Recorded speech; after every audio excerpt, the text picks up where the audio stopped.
Siang Pak Andrean, Ya, selaku Ketua Kepala Perwakilan Ombudsman Sumatera Selatan ya Pak. Saya Danis dari Sumsel 1 News Pak, selaku pimpinan redaksi Sumsel 1 News Pak.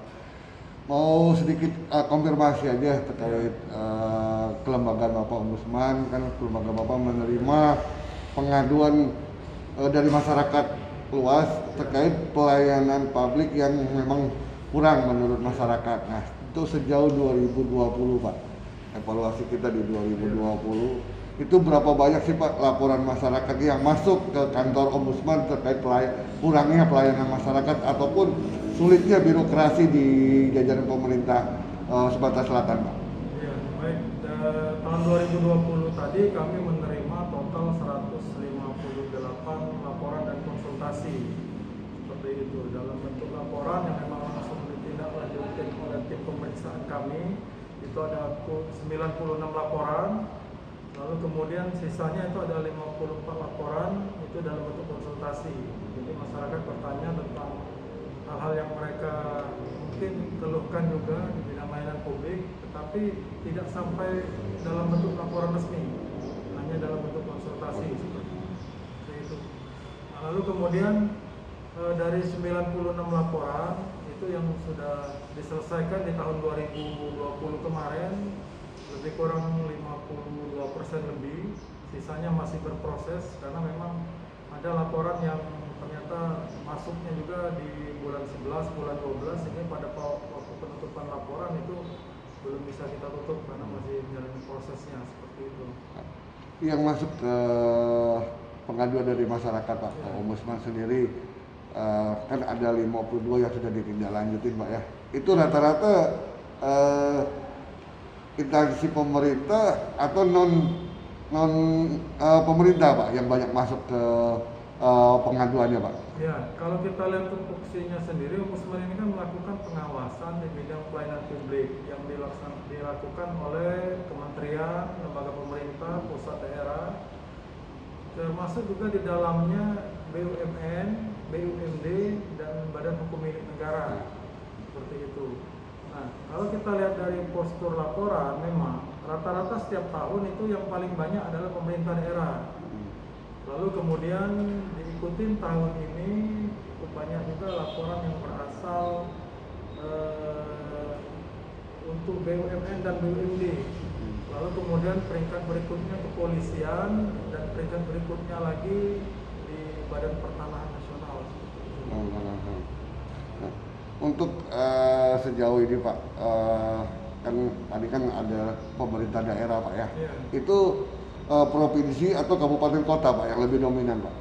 Kalau pemerintah daerah, karena kita kan memang lebih banyak kabupaten kota kan, 17 kabupaten kota, tentu di 17 kabupaten kota itu. Kalau provinsi biasanya sedikit sekali seperti itu. Dan memang kenapa akhirnya pemerintah daerah itu dalam setiap tahunnya rata-rata menempati peringkat pertama yang dilaporkan oleh masyarakat, karena memang objek layanan publik yang dilakukan oleh pemerintah daerah itu kan sangat banyak sekali. Kita lihat mungkin ada pelayanan terpadu satu pintunya di sana, lalu kemudian dukcapilnya juga di sana.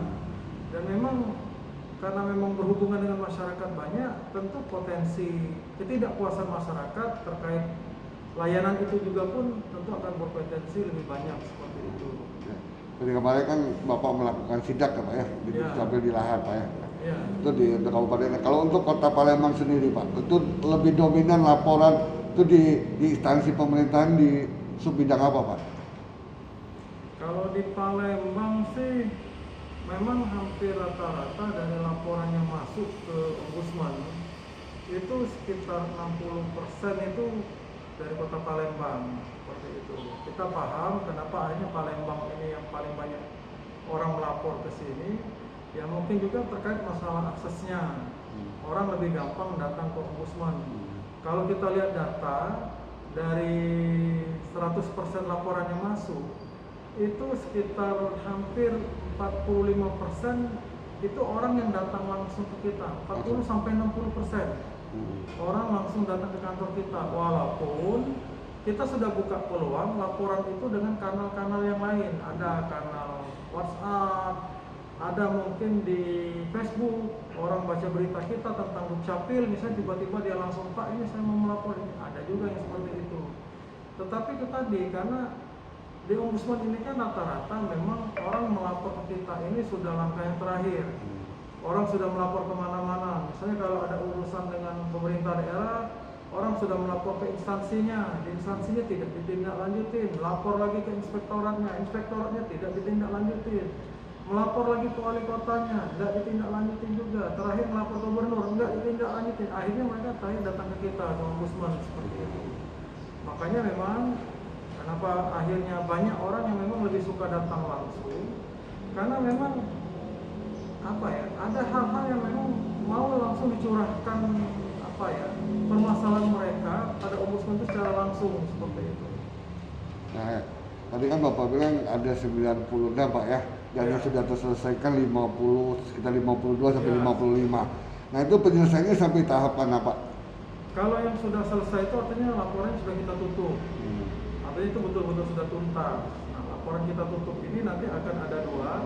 Apakah nanti akan ada maladministrasinya yang terjadi di sana atau tidak ditemukan maladministrasi. Ada juga ketika laporan kita tutup itu ditemukan maladministrasi, tetapi ternyata dalam proses kita menindaklanjuti laporan itu sudah dilaksanakan. Apa yang jadi kekurangan itu, seperti itu. Nah kalau sanksi maladministrasinya sendiri itu sanksi hukumnya ada tidak Pak yang bisa diberikan kepada instansi tersebut apabila sampai pada saat selesai akhir pemeriksaan, penyelidikan segala macam masih ditemukan adanya maladministrasi tadi Pak? Ya, nah perlu kita tahu juga dalam postur laporan yang sudah diselesaikan oleh Ombudsman RI khususnya, setiap tahun itu kita rata-rata dari 34 perwakilan provinsi itu menerima 8.000 sampai 10.000 laporan. Kalau kita lihat dari 10 tahun terakhir, rekomendasi yang dikeluarkan oleh Ombudsman RI itu lebih kurang baru berjumlah sekitar 43 rekomendasi. Nah, tingkatan penyelesaian laporan di kita itu, kalau laporan itu masuk di tingkat perwakilan seperti kita provinsi, setelah selesai kita menyelesaikan laporan, kita mengeluarkan yang namanya LHP, laporan akhir hasil pemeriksaan. Nah, dalam LHP itu, apabila ada maladministrasi, itu nanti akan ada namanya saran korektif. Misal, ada sekolah yang melakukan pungli. Dari hasil penyelidikan kita bahwa ini maladministrasi. Lalu kemudian kita keluarkan yang namanya saran korektif. Saran korektifnya apa? Oh ternyata misalnya hasil pemeriksaan kita kemarin ada kesalahan misalnya di bidang komitenya. Kita sarankan agar sekolah itu misalnya merombak struktur komitenya. Lalu kemudian kita melihat, oh ini ternyata uang yang dipungut ini pungli. Kita minta agar uang itu dikembalikan pada masyarakat, pada wali siswa. Nah, itu biasanya kita kasih waktu lebih kurang 2 bulan untuk melaksanakan putusan itu. Dan apabila sampai 2 bulan tidak dilaksanakan putusan itu, kita kembali nanti akan mengingatkan pemerintah daerahnya, tolong diingatkan sekolahnya untuk melaksanakan ini. Nah, ternyata setelah kita ingatkan juga masih tidak ada tindak lanjutnya, itu biasanya laporan itu kita naikkan ke pusat, seperti itu. Nah di pusat nanti akan turun lagi tim ke lapangan untuk tindak lanjutin itu. Bila memang masih tidak mau ditindaklanjutin, nanti akan dikeluarkan yang namanya rekomendasi. Nah, kalau kita lihat tadi saya bilang bahwa dalam 10 tahun terakhir mungkin Ombudsman sudah menyelesaikan 80.000 sampai 100.000 laporan.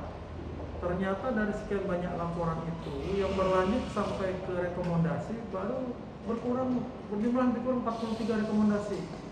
Artinya kepatuhan baik itu pemerintah daerah di level tingkat provinsi perwakilan melaksanakan hasil putusan Ombudsman itu cukup tinggi. Cukup tinggi, Pak. Kenapa saya bilang cukup tinggi? Kalau andai kata rendah, pasti rekomendasi itu banyak.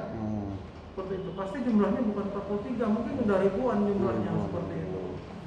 Nah, ini juga yang kita pahamin bahwa sebenarnya para teman-teman di pemerintah daerah juga sadar bahwa ini sebenarnya hasil putusan dikeluarkan Ombudsman bukan dalam rangka untuk mencari-cari kesalahan mereka, tetapi ini semangatnya dalam rangka sama-sama kita memperbaiki layanan publik, seperti itu. Harapan Bapak nih Pak, tadi kan penyelesaian sejauh ini tingkat nasional, tingkat daerah instansi terkait bisa langsung mengikuti saran-saran dari Ombudsman untuk merupakan perbaikan atas pelanggaran-pelanggaran kesalahan.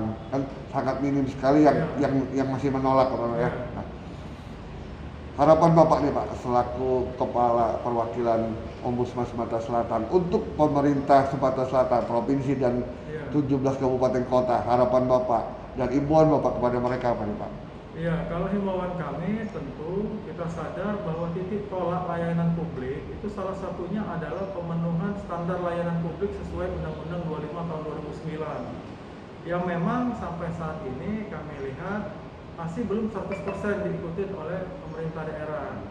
Kita sadar bahwa potensi maladministrasi terjadi di instansi-instansi tersebut, mulai dari adanya pungli, adanya penundaan berlarut, dari apa yang diurusin oleh masyarakat. Salah satu titik tolaknya adalah karena tidak lengkapnya standar layanan publik.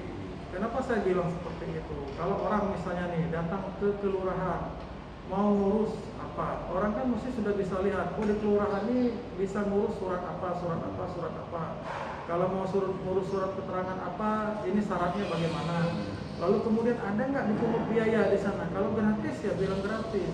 Nah, kalau hal-hal yang seperti ini sudah lengkap, sudah jelas semua, maka saya yakin dan percaya potensi maladministrasi yang terjadi itu sudah sangat kecil sekali. Nah, ini yang kami himbau seperti itu pada pemerintah kabupaten kota. Terakhir Pak, dalam wawancara eksklusif ini Pak dengan Subsol 1 News Pak, harapan Bapak kepada masyarakat luas, mungkin kan mereka masih ada sebagian yang paham melaporkan kepada Ombudsman, ada juga yang sebagian tidak paham ataupun mereka masih takut untuk melapor, takut nanti di belakang hari mereka ada intimidasi segalanya. Harapan Bapak selaku Kepala Perwakilan Ombudsman untuk Sumatera Selatan Pak terhadap masyarakat khususnya Sumatera Selatan apa nih Pak? Ya, harapan kami bahwa sesungguhnya melapor itu baik. Kenapa saya bilang melapor itu baik? Karena mungkin dengan melapor itu akan terjadi perbaikan layanan publik di instansi yang kita laporkan. Dan apabila terjadi perbaikan layanan publik di instansi kita laporkan, tentu ini kan akan membawa manfaat bagi masyarakat yang lainnya yang setelah kita melakukan pengurusan itu. Bagi masyarakat juga jangan khawatir, karena dalam Ombudsman itu yang melapor itu bisa memilih apakah identitasnya mau diungkapkan atau tidak. Saya ambil contoh misalnya kasus-kasus laporan pungli di sekolah-sekolah. Itu hampir rata-rata identitas yang melapor tidak kita ungkapkan, karena ini juga berkaitan nanti dengan keamanan mereka dari pelapor ya. seperti itu. Jadi jangan khawatir, identitas mereka dilindungi di kami, dan insya Allah di Ombudsman juga melapor itu tidak dipungut apapun juga seperti itu. Jadi jangan khawatir nanti mentang-mentang permasalahannya misalnya di kabupaten yang jauh terpencil, lalu nanti akan berpikir bagaimana cara kami melakukan klaim itu, jangan khawatir, karena semua biaya ditanggung oleh negara. Dan kami sama sekali tidak memungut biaya apapun, gratis. Dan juga melindungi Pak ya, identitas si pelapor Pak ya. Itu harapan Bapak kepada masyarakat luas Pak ya. Terima kasih Pak Andreas atas wawancaranya dengan Subsol 1 News Pak di kantor Bapak. Selamat siang Pak.